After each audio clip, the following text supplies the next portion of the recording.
శ్రీమాత్రే నమః. హాయ్ అండి. ఎలా ఉన్నారు? బాగున్నారా? నేనైతే చాలా బాగున్నాను. మీరందరూ బాగుండాలని మనస్ఫూర్తిగా కోరుకుంటున్నాను.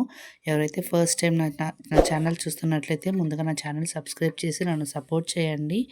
చాలా రోజుల తర్వాత వీడియో అనేది స్టార్ట్ చేశాను. అంటే చాలా రోజులు లైక్ ఆల్మోస్ట్ 2 మంత్స్ గ్యాప్ వచ్చేసింది. కొంతగా బిజీ షెడ్యూల్ వల్ల ఇంట్లో పిల్లలు, హోమ్ వర్క్ అంతా టెన్షన్ వల్ల నేనైతే వీడియోస్ అయితే చేయలేకపోయినాను. అండ్ వన్ మోర్ థింగ్, నా ట్రైపాడ్ అనేది కొద్దిగా డ్యామేజ్ అయింది. సో రికార్డ్ చేసేదానికి కూడా చాలా కష్టంగా ఉంది. సో అందుకనేసి పని చూసుకోవాలన్నా లేదా రికార్డ్ చేయాలన్నా అంటే ఫస్ట్ పనే ముఖ్యం మనకి. సో అందుకనేసి నేను చాలా గ్యాప్ తీసుకున్నాను. నాకు తెలుసు వాచ్ అవర్స్ వెళ్ళిపోయేసినాయి, వ్యూస్ తగ్గిపోయినాయి, అండ్ నా సబ్స్క్రైబర్స్ కూడా చాలా వరకు తగ్గిపోయినారు.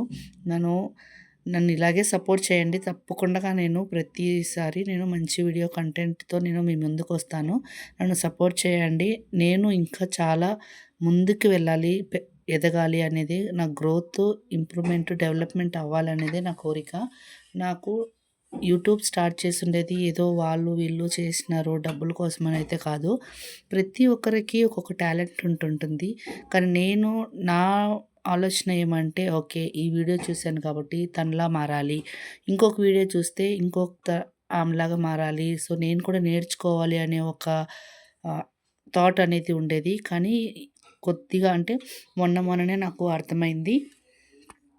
టాలెంట్ ఒకరి సొత్తేం కాదు. అంటే మనం కష్టపడితే తప్పకుండా వస్తుంది. కానీ వాళ్ళలాగానే చేయాలి అంటే మాత్రము చాలా కష్టము. ఇంకొకటి, వాళ్ళ లైఫ్ స్టైల్ లాగానే మన లైఫ్ స్టైల్ కూడా ఉండాలి అనేది కూడా చాలా కరెక్ట్ కాదు. అందుకనేసి నేను కూడా కొద్దిగా సెల్ఫ్ మోటివేషన్, అంటే ఎందుకు నేను ఇలా ఉన్నాను, ఇంకా నేను అందరిలాగానే బాగుండాలి, హైఫై లాగా ఉండాలి, అండ్ హై లెవెల్‌లో ఉండాలి, ఇంకా డబ్బులు సంపాదించాలి అనే ఒక థాట్‌లో ఉండేదాన్ని. కానీ మనకంటే చాలా తక్కువగా ఉండేవాళ్ళు చాలామంది ఉన్నారు.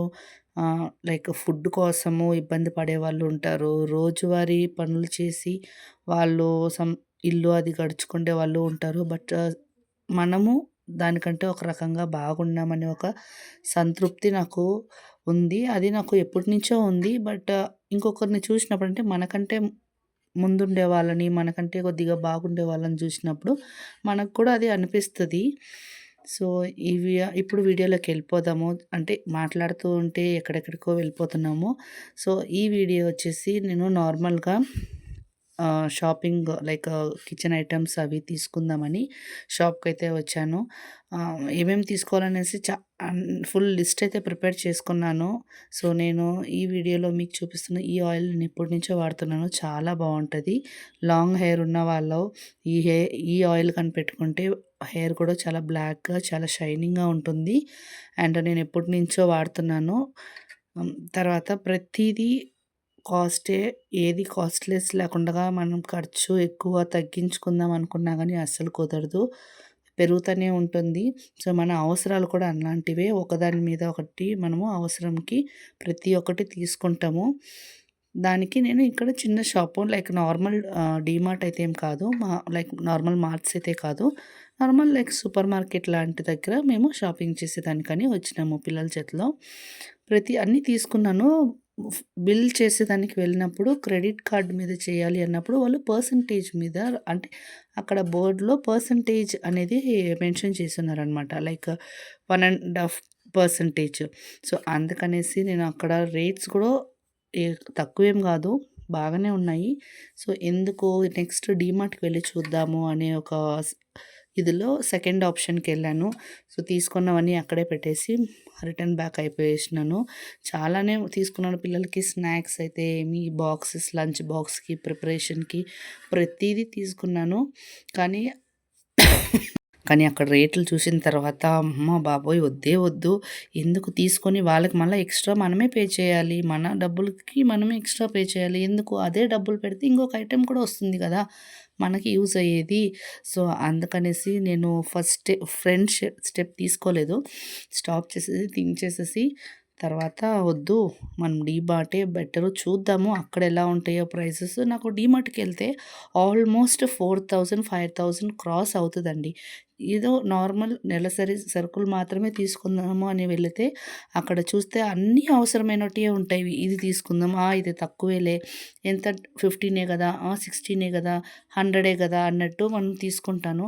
సో, అందుకే మా వారు "నువ్వు డీమార్ట్‌కి వద్దే వద్దు. డీమార్ట్‌కొస్తే నాకు ఆల్మోస్ట్ దగ్గర దగ్గర 8,000-9,000 అంటే ఆల్మోస్ట్ 10,000 అయిపోతుంది. సో, అందుకే వద్దు. నువ్వు అక్కడే నార్మల్‌గా ఎంత కావాలో అంతవరకే నేను ఇస్తాను. దాంట్లోనే ఏమేమి కావాలో అన్నీ తీసేసుకో" అని అనేవారు.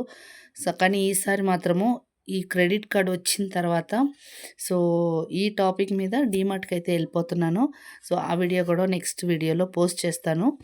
తర్వాత ఇక్కడొచ్చేసి నేను రెడ్ చిల్లీని వాడతాను. లైక్ ఎవరెస్ట్ చాలా బ్రైట్ కలరు. మనము కర్రీ తింటున్నా గానీ కళ్ళకి చాలా బ్రైట్‌గా కనిపిస్తుంది. సో, నేను ఇదే బ్రాండ్ వాడతాను. నేను చాలా వీడియోస్‌లో చూసాను. లైక్ వాళ్ళు రోజువారీ చేసే పనులే అవతల వాళ్ళకి అంత అట్రాక్షన్‌గా ఉంటున్నాయి. కానీ మనం చేసేది మాత్రమే అవతల వాళ్ళకి ఇష్టం లేదు. అంటే మన క్లారిటీ లేదనో, లేకపోతే మన వీడియోస్ ఏమంత హ్మ్.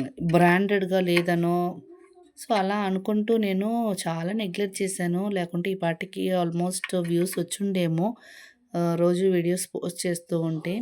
నేను బేసికల్‌గా ఆహ్, పూజ వీడియోస్ మాత్రమే పోస్ట్ చేయాలని అనుకుంటాను. కానీ అప్పుడప్పుడు ఇలా డైలీ వ్లాగ్స్ కూడా పోస్ట్ చేయాలని అనేసి ఫిక్స్ అయ్యాను. నాకు పూజ వీడియోస్ ఎందుకు పోస్ట్ చేయాలి అని అంటే, నాకు తెలియనివి ఫ్రెండ్స్‌గా లైక్ వ్యూవర్స్ ఉంటారు కదా! సో, మీరు కూడా నాకు సజెస్ట్ చేస్తారనే ఒక రీజన్‌తోనే నేను పూజ వీడియోస్ అనేది స్టార్ట్ చేశాను.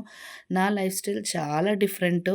నేనెప్పుడు అంటే ఇంతకుముందు చిన్నప్పటి నుంచి కూడా, ఇంతకుముందు పెళ్లి కాకముందు నుంచి కూడా నేను చెయ్యని పనులు ఇప్పుడైతే చేస్తున్నాను. అవి కూడా ఇంట్లో వాళ్ళు చెప్పినోటివి అయితే కాదు.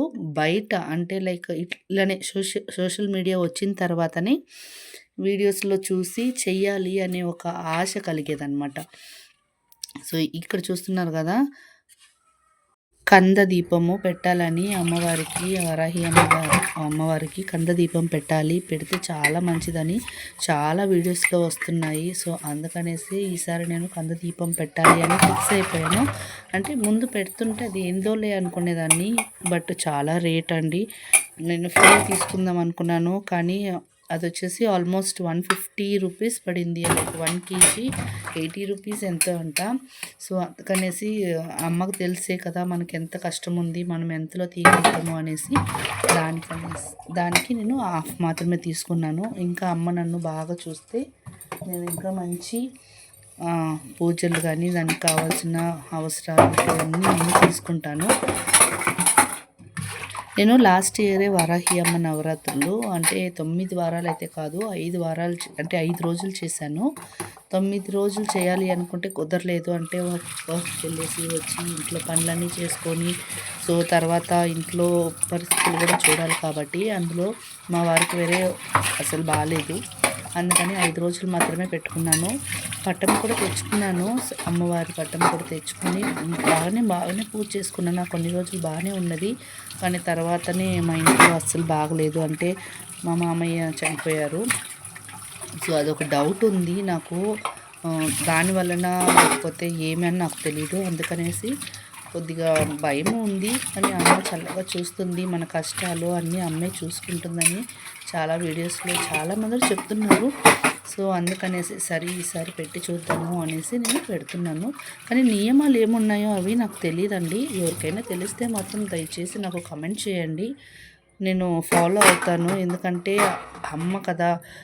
ఎలాంటి ఆగ్రహాలు ఉండకుండగా మనకి ఉన్నంతలోనే మనము తెచ్చుకొని మనం చేసుకోవాలి. సో, ఇక్కడ అమ్మకి ఎంతో ఇష్టమైన స్వీట్ పొటాటో అంటే తెలుగులో ఏమంటారో నాకు సరిగ్గా గుర్తులేదు. చిలకడ దుంపలు, గెంచిగడ్డలు అంటారు. కొన్ని దిక్కుల కొన్ని ప్లేస్‌లలో బట్టి అంటారు. ఇది మట్టిలో పండిన వాటివన్నీ అమ్మకి చాలా ఇష్టమంట. సో, రిమైనింగ్ కూరగాయలన్నీ నేను సాంబార్ పెడదామని తెచ్చుకున్నాను. సో, అవన్నీ ఇంకా ఆర్గనైజ్ చేయలేదు. సో, ఈ వీడియో కానీ నచ్చితే లైక్ చేయండి, నన్ను సపోర్ట్ చేయండి. సో, ఇక్కడ మీకు చూపిస్తున్నాను కదా, ఇదే కందగడ్డ నేను హాఫ్ తెచ్చుకున్నది. చాలా రేట్ అండి. అటు అందరూ పెడుతున్నారు. బట్ అందుకే పెట్టాలి, పెడితే కష్టాలన్నీ తీరిపోతుంది అని కొన్ని వీడియోస్‌లో చూశాను. అలాగే కొందరు చెప్పారు కూడా. సో అందుకే పెడదామని డిసైడ్ అయిపోయాను. సో ఈ వీడియో కానీ నచ్చితే తప్పకుండా నాకు లైక్ చేయండి, షేర్ చేయండి, నన్ను సపోర్ట్ చేయండి. మాలాంటి వాళ్ళని ఇంకా ముందుకు తీసుకొని వచ్చే బాధ్యత మీ వ్యూవర్స్దేను. Thank you so much for watching.